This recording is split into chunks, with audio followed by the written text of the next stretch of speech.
শাকটা ভেজে পালংটা বেটে ব্যাস কালো জিরা ফোড়ন দিয়ে বানিয়ে নিলাম পালং ডিম। নমস্কার বন্ধুরা, আমি ভাগ্নি ভিলেজ ফুডে সবাইকে স্বাগত। আজকে আমি করব ডিম পালক। তো সবাই ডিম পালক পনির করে, পনির দিয়ে করে, আমি আজকে মাছের ডিম দিয়ে করে দেখাবো। তো অবশ্যই প্রথম থেকে ভিডিওটা লাস্ট অবধি দেখবেন। ভালো লাগলে সাবস্ক্রাইব, লাইক, কমেন্ট, শেয়ার করে দেবেন। এখন এই পালং শাকটা বেটে নেব, কেটে নিতে হবে। কেটে নিচ্ছি একটু, আমি ধুয়েই নিয়ে এসেছি, এখন একটু কেটে নিচ্ছি।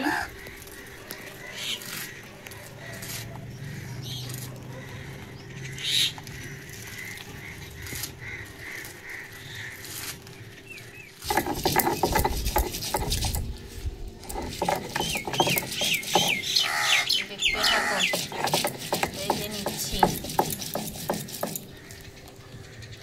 বৃষ্টি পড়ছে আর আমি বৃষ্টির মধ্যে বসে বসে এগুলো করছি। দেখি কতক্ষণ থাকে বৃষ্টি। একটু বাটা হয়ে গেছে, এখন আমি পুরোটাই বেটে নিচ্ছি। বাটা কমপ্লিট হয়ে যাচ্ছে। দেখো সহজেই বাটা যায়। বাটা হয়ে গেল।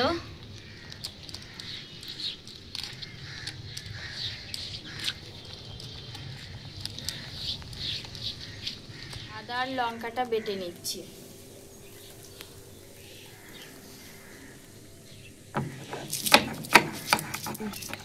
হয়ে গেছে আমার আদা বাটা, লঙ্কা বাটা, এটাতেই রেখে দেবো।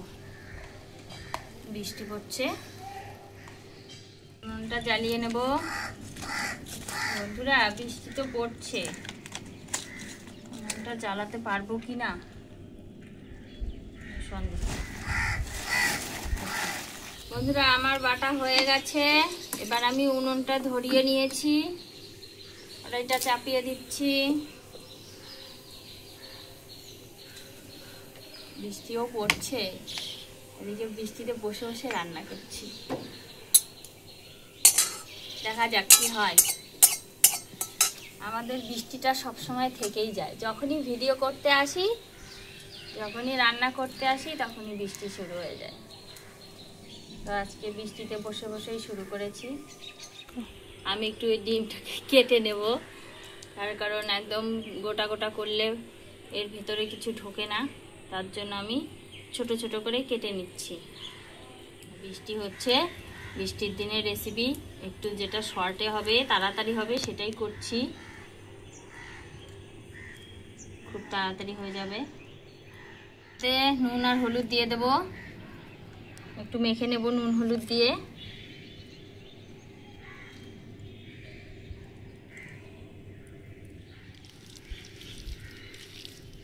দিয়ে মেখে নিচ্ছি, মেখে নিলাম। তেল দিয়ে দিচ্ছি ডিমটা ভেজে নেওয়ার জন্য। যাবে কেটে রেখেছিলাম, এখন গোটা গোটা দিয়ে দিচ্ছি। কেটে নিলে এটা একটা সুবিধা, গোটা গোটা করে বড়ার মতো করে ভেজে নেওয়া যাবে।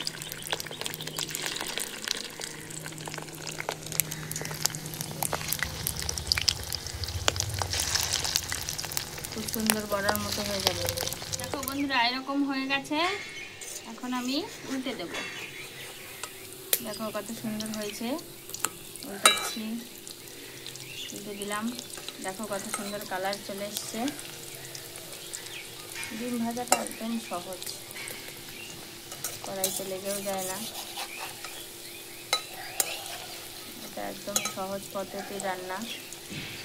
করে যদি কেটে কেটে করি তাহলে আর ডিমটা ফোটে না, ফুটে ফুটে ডিমটা ফুটে ফুটে গায়ে চলে আসে। এরকম করে কেটে নিলে আর আসে না, এরকম ভাজারও সুবিধা হয়ে যায়, ভালো হয়।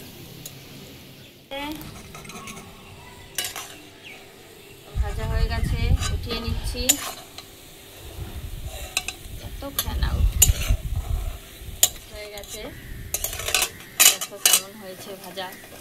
আর একটু আছে, ভেজে নেব। হ্যাঁ আর একটু আছে, নামিয়ে নিচ্ছি। হয়ে গেছে আমার সব ভাজা। ছানাগুলো যেন কমছেই না, ছানাটা রেখে দিলে ভালো হতো। আমার ভাজা হয়ে গেছে, একটু কালো জিরে ফোড়ন দিয়ে দিচ্ছি।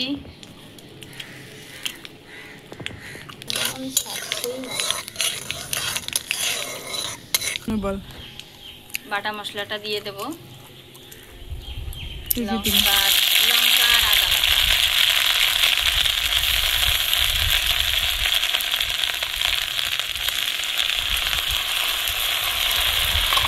সবুজ সবুজ রান্না হবে আজকে, শুধু লঙ্কার গুঁড়ার জন্য দেবো না, এই জন্য একটু কাঁচা লঙ্কা বাটাটা বেশি দিলাম। পালং শাকটা যেহেতু সবুজ, তাহলে একটু নুন হলুদ দিয়ে দেবো। নুন দিলাম, একটু হলুদ দিলাম,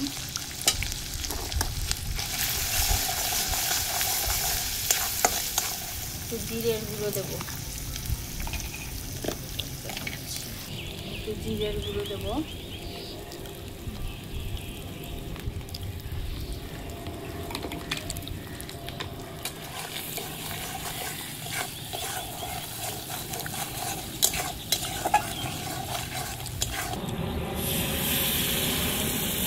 জল দিয়ে দিচ্ছি, বেশি দেবো না, তারপরে একটু জল দিয়ে কষিয়ে নেবো।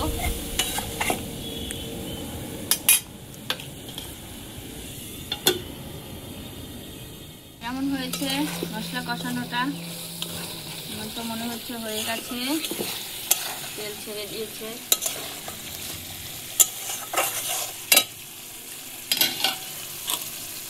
এখন এই পালক শাকটা দিয়ে দেব,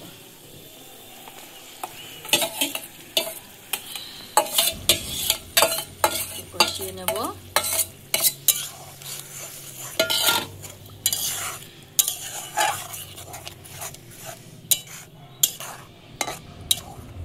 এর মধ্যে কোনো পেঁয়াজ রসুন দিচ্ছি না, পেঁয়াজ রসুন ছাড়া হবে।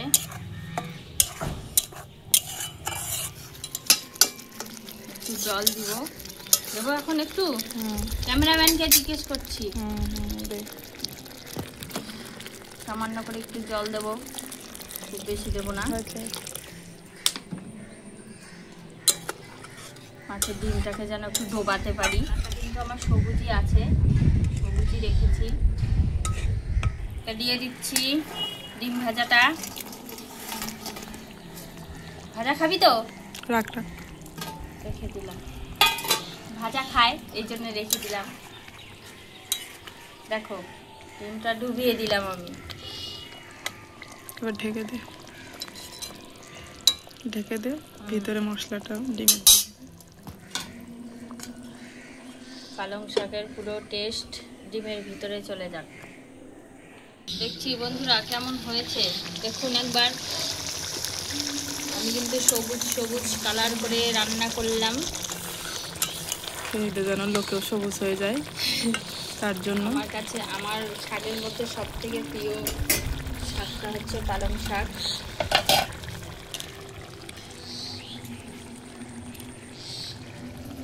হয়ে গেছে, নামিয়ে নিচ্ছি। আমি নামিয়ে তারপর ধনিয়া পাতা দিয়ে দেবো, ধনিয়া পাতা ছড়িয়ে দিচ্ছি।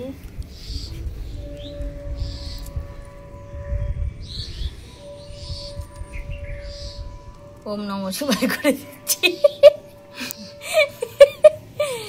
10 মিনিটে রান্না কমপ্লিট। হ্যাঁ, একদম খুব খুব সহজ পদ্ধতিতে রান্না, ঝামেলা ছাড়া রান্না, ঝামেলা ছাড়া। যে পালংটা বেটে ব্যাস, এই যে আমি গ্রেভি শুদ্ধ নিয়ে নিলাম, একটু খেয়ে দেখছি। গরম,